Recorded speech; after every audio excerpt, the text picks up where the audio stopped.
Bonjour et bienvenue dans cette playlist. Nous avons commencé avec les besoins d'inspection à travers la vidéo précédente. Si vous ne l'avez pas vue, je vous invite à la suivre jusqu'à la fin. Alors dans cette vidéo, nous allons nous approfondir sur les technologies nécessaires à l'inspection.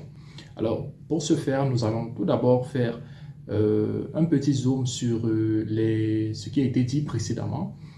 Déjà, il faut savoir qu'il y a une très grande différence entre une image et une photo. Déjà, parce qu'une photo, c'est juste la lumière. Mais une image, c'est quelque chose qu'on a modifié, c'est passé peut-être par des logiciels de traitement et tout ça. Donc, il faut savoir qu'un drone prend des photos. Bon, on parle plus de aerial imaging, on parle plus du traitement des données. Les images qui sont prises par les drones, contrairement aux images qui sont prises par un téléphone, se distinguent par leur capacité à référencer les différentes données qu'elles perçoivent. Nous prenons le drone, nous allons sur le site à inspecter, nous baladons le drone et puis nous prenons quelques images que nous allons inspecter nous-mêmes. Nous n'avons pas besoin de numériser en fait le bâtiment. Et maintenant, il y a une autre phase d'inspection qui nous demande en fait de numériser le bâtiment en fait, et ensuite faire inspection bout en bout. Nous numérisons son terrain et nous donnons les fichiers numériques à un ingénieur du domaine du génie civil qui peut plus tard faire les travaux de construction dessus. Donc, du coup, il peut visualiser sa maison déjà finie avec les finitions, peut-être avec un peu plus de technologie, il peut peut-être visiter même sa maison, il peut visiter l'intérieur de sa maison pour voir un peu comment ça va se comporter. Ainsi, nous pouvons faire de l'inspection grâce à des photos qui sont par la suite transformées en images et pour pouvoir faire du traitement.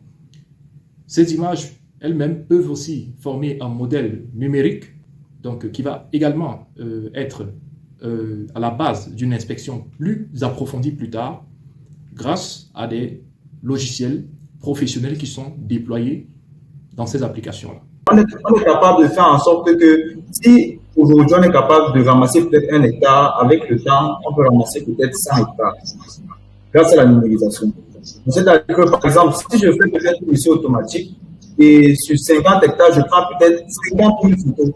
Avec 50 000 photos, j'ai tellement de données. Ça, c'est une numérisation que je suis capable maintenant de dire que voici toute l'étendue du terrain en modèle 2D et en modèle 3D numérique. Donc, en modèle 3D, je peux faire des inspections. Vous allez voir un modèle numérique en 3D et un modèle numérique en 2D. Ce sont les numérisations. Donc, ça prend des photos. J'ai bien dit des photos parce que ce n'est pas des images. Maintenant, quand je prends maintenant ces photos, je fais ça passer par des logiciels et ça devient maintenant des images. À la fin, maintenant, j'ai un modèle numérique qui a été numérisé en 3D et un modèle en 2D.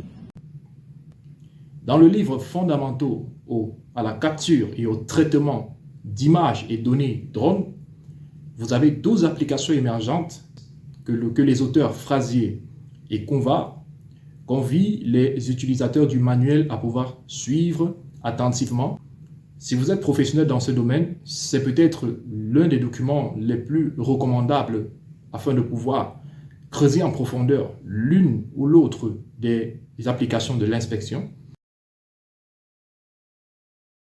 Figurez-vous que les drones ne récupèrent pas que des images à des locations précises. Il se trouve que les drones aujourd'hui, dans les usages de plus en plus conventionnels, utilisent d'autres capteurs. De l'humidité. Qu'en est-il de la température?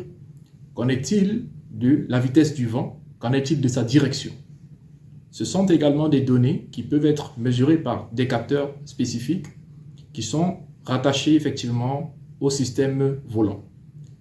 Dans cette image, par exemple, vous pouvez identifier plus de 3 capteurs. Donc, sur un drone hexacoptère qui ne dispose pas d'une caméra, mais qui dispose par contre d'une radiosonde, qui dispose d'un anémomètre et qui dispose finalement d'un capteur pour détecter le dioxyde de carbone.